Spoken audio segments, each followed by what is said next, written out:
額頭有痣係聰明過人，眉中有痣係貴人相助。咁我眼角有痣呢？眼角有痣，魅力無限；鼻力有痣，財運亨通。咁我顴骨有痣呢？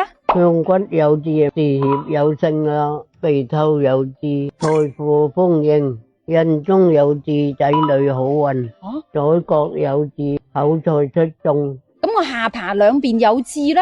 下耷兩邊有痣，獻產豐厚。即係咩意思啊？屋地多啦，尖嘴口衰就人品差，有福嘅人立如山，父母有錢就生三元。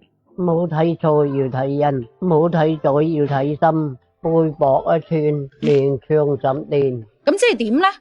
冇背控腰嘅啦，搬住大屋，空就冇遠行。古人認為再富裕都唔好住太大間屋，因為間屋太大嘅話就會顯得好空曠，冇安全感。咁喺風水學入邊，如果間屋太大嘅話，人少就會聚唔到人氣，對人反而就唔係咁好。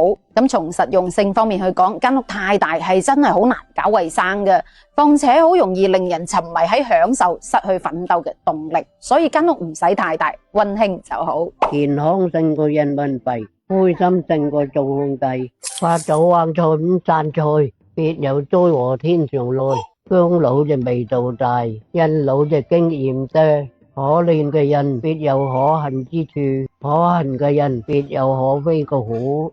一日三笑人生難老，一日三老咁老就變老咯。下下金鋪可以旺財運噶，收尾可以招貴人。低頭有勇氣，抬頭有底氣，人要有正氣先至有福氣。話少嘅人未必係傻，話多嘅人未必係善。行行出狀元，處處有能人，所以冇風氣啊！天時不如地利，地利不如人和，是非終日有，咁天就自然冇噶啦。話咁算盡，為天道無常。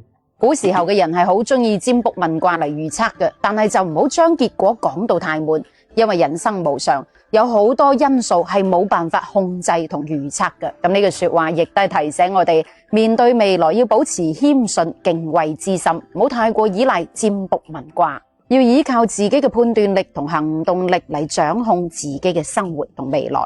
今期嘅老人言，你又學到邊句呢？祝大家人旺事業旺。